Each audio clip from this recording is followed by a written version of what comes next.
নমস্কার দর্শক বন্ধুরা, আমি প্রতিমা কুকিং উইথ প্রতিমা চ্যানেলে তোমাদের সবাইকে আবারও একবার আন্তরিকভাবে সুস্বাগতম। আশা করি বন্ধুরা তোমরা সবাই খুব ভালো আছো, সুস্থ আছো। আমিও তোমাদের মতো ভালো বন্ধু পেয়ে খুব ভালো আছি। আজকের রেসিপিটা শুরু করার আগে যে সমস্ত বন্ধুরা একেবারে নতুন, আজকে প্রথম আমার রেসিপি দেখছো, তোমরা আমার আরও রেসিপি দেখতে চাইলে আমাকে বন্ধু করে আমার পাশে থেকো। আমার জানা রেসিপিগুলো তোমাদেরও ভালো লাগবে। ভালো লাগলে অবশ্যই বন্ধুরা একটা লাইক দিও আর রেসিপিটা শেয়ার করে দিও তোমাদের পরিচিত জনদের কাছে, যাতে আমার দেখানো পদ্ধতিতে রেসিপি তারাও বাড়িতে খুব সহজেই বানিয়ে নিতে পারে। আর বেশি কথা না বলে চলো তাহলে যাই রেসিপিটা শুরু করি। দেখো, আজকে আমি পেঁয়াজ কলি দিয়ে দুর্দান্ত একটা পকোড়ার রেসিপি শেয়ার করব তোমাদের সাথে।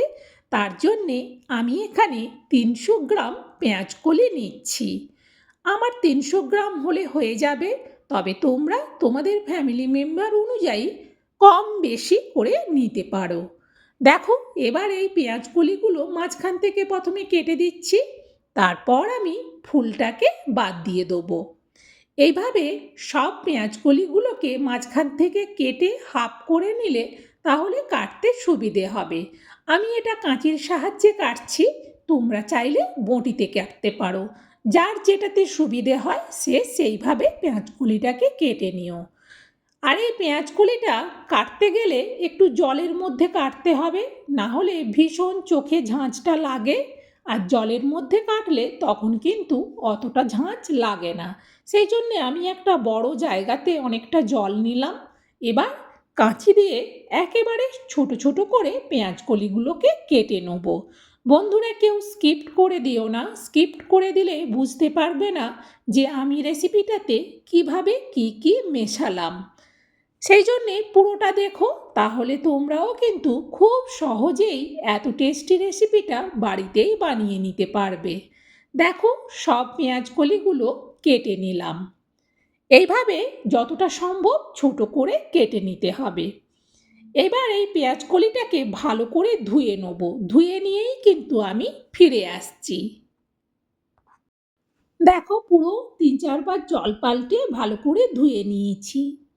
এবার এতে দিয়ে দিচ্ছি পরিমাণ মতো লবণ, আর দিচ্ছি পরিমাণ মতো হলুদ, আর দিচ্ছি এতে হাফ চামচ শুকনো লঙ্কার গুঁড়ো, আর দিচ্ছি অল্প বেকিং সোডা, আর দিচ্ছি কিছুটা কাঁচা লঙ্কা কুচি। যে যেমন ঝাল পছন্দ করো সে তেমন দিও। দিচ্ছি কিছুটা ধনেপাতা কুচি, আর দেবো এতে 100 গ্রাম বেসন। আমি একটা আন্দাজে প্রথমে 50 গ্রামের মতো দিলাম, আবারও একই মাপে 50 গ্রামের মতোই দিয়ে দিলাম। এবার শুকনো সব কিছুকে ভালো করে একবার মিশিয়ে নেব, কারণ পেঁয়াজ কলির মাঝখানে যে ফাঁকা অংশটা সেখানে কিন্তু অনেকটা জল থেকে যায়। সেই জন্যে শুকনো মেশালে তাহলে বোঝা যাবে যে এতে আর কতটা জল দিতে হবে। দেখো, দেখে নিলাম। এতে আমি ছোট বাটি মাপে, এটা কাপে হাফ কাপের মতো হবে, পুরো জলটাই কিন্তু দিয়ে দিলাম। এবার এটাকে বেশ ভালো করে মেখে নেব। বেশ ভালো করে একটু মেখে নেওয়ার পর এটাকে ঢেকে রেখে দেবো, কারণ পেঁয়াজ কলির যে গোড়ার দিকটা একটু মোটা হয় আর একটু শক্ত থাকে, সেই জায়গাটা বেশ সুন্দর নরম হয়ে যাবে।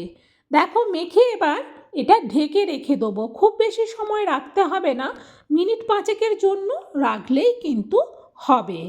আমি একেবারে ঘড়ি ধরে 5 মিনিট বাদে ফিরে এসে ঢাকনাটা সরাচ্ছি। দেখো কতটা সুন্দরভাবে এটা নরম হয়ে বসে গেছে।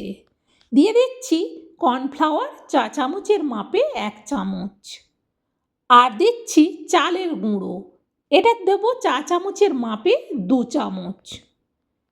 এবার আর একবার ভালো করে মিশিয়ে নেব। যেহেতু এটা মিনিট 5-এর জন্য রেস্টে ছিল, তাই একটু নরম হয়ে গেছে।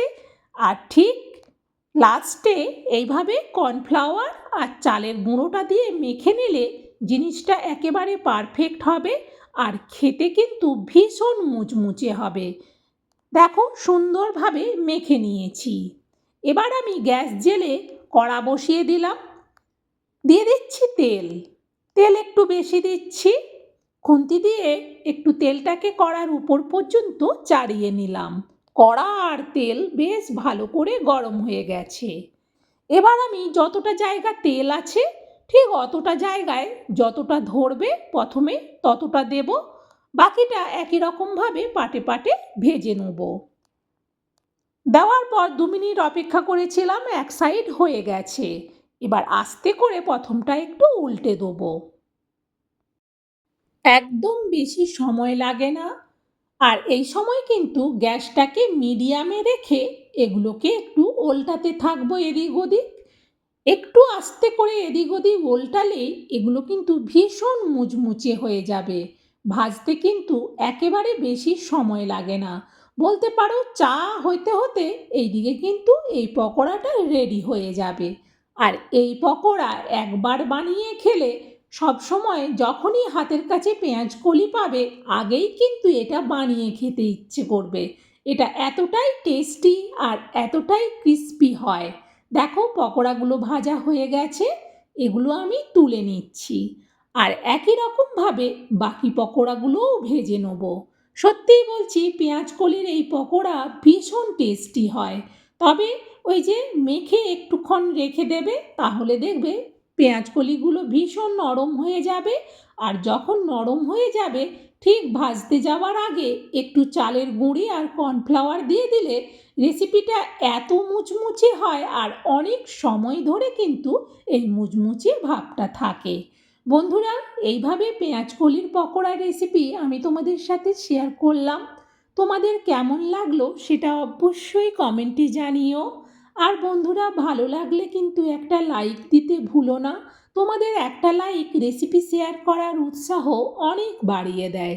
আর তোমরাও কিন্তু এটা শেয়ার করে দিও, যাতে এইভাবে পেঁয়াজ কলির পকোড়া যারা খেয়েছো তারা তো জানোই যে কতটা মজাদার হয়। আর যারা কখনো খাওনি একবার আমার দেখানো পদ্ধতিতে বানিয়ে নিও, দেখবে দুর্দান্ত লাগে বিকেল সন্ধেবেলা মুড়ির সাথে বা চায়ের সাথে। আজকের মতো রেসিপি শেষ, বিদায় নিচ্ছি।